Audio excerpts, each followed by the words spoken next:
Geordie journos here at Manchester Airport. Early hours of Monday morning can mean only one thing: Newcastle United back in the Champions League. We'll see you in Milan.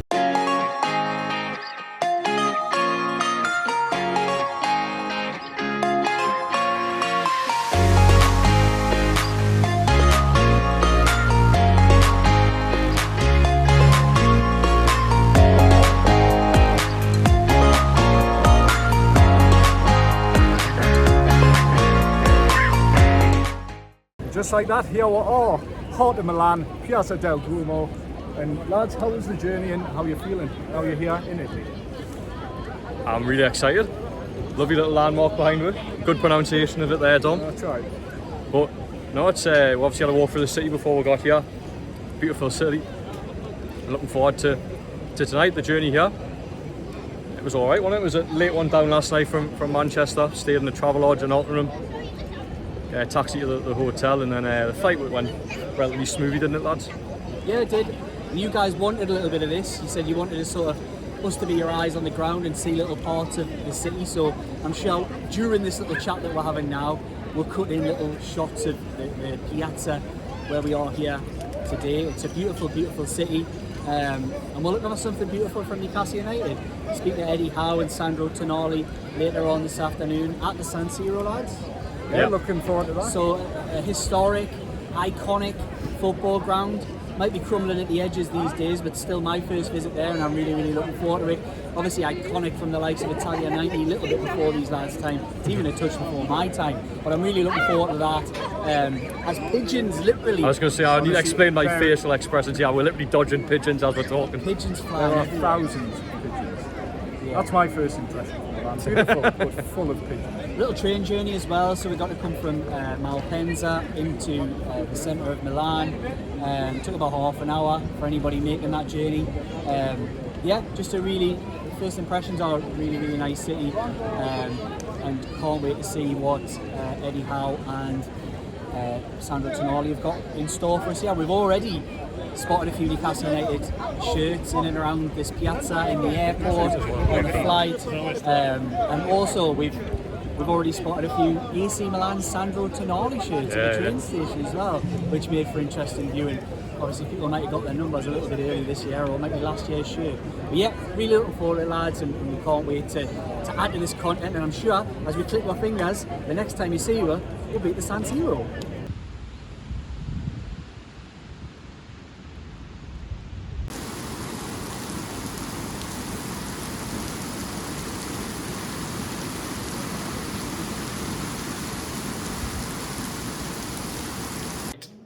Story here at the San Siro is Newcastle United are meant to be here, but they're not here yet. Dom, you were the man who broke the story itself that they were late. What are the ramifications of Newcastle United maybe not being here on time, and are we going to get a press conference tonight? Yeah, I'm unsure, to be honest. Newcastle still, as we're speaking now, obviously by the time you watch this video, hopefully they have landed. Time we're speaking now, they're still in the air. Eddie Howe's press conference was due to start 40 minutes ago. In UEFA regulations, Article 73, I've looked it up, press conferences the day before the game have to start by 8 p.m. at the latest. So it's a bit boring, but to us journalists it obviously matters. And what the actual implications are of Newcastle being late is, I'm not sure. Talking about potential fines and things like that, which is not what you want to see. You've waited 20 years to come back in the Champions League, and it's just ill preparation. It hopefully won't take anything away from what it'll be a great occasion tomorrow night, but it's just not ideal, really. Yeah, that's essentially what it is. You've got a player coming here straight from the airport, probably around 3 hours later than you'd expect. Does it feel like the perfect preparation for 20 years out of the competition to suddenly be whizzing around late on the eve of that return? It just doesn't feel quite right. Look, you guys out there might think it's a storm in a teacup, but it might not be. We haven't been able to find any precedent for what happens if this has happened before or any other football clubs. I imagine it probably has. Yeah, it probably has, and you would guess, and again this is just educated guess, you'd think it'd be along the lines of a fine. but it just isn't a great look on the eve of the return. Look, it doesn't really take away any of the shine for you guys out there. I've seen the videos of you sliding down rain-covered streets next to the canal in Milan and sort of getting your flags up. Have you ever seen we'd all know how it goes, all that kind of stuff. So it doesn't take away any of that, but it's just, yeah, it's a little bit of a frustrating one for everybody here, and there are some frustrated faces back behind me in this press room. Yeah, and the rain you touched on there, that could well be the reason why Newcastle delayed the thunderstorms here in Milan. Torrential, on and off, and planes obviously can be delayed because of things like that. But yeah, it sort of transpired that Newcastle's plane chartered flight was due to take off 2:30. Didn't take off till about 10 to 5. So with the press conference due to take place at 7 p.m, so 6 p.m. UK time, Newcastle were just never going to, Eddie Howe and Sandro Tonali were just never going to make it here on time. So yeah, I checked it out with the club and got told it should take place as usual.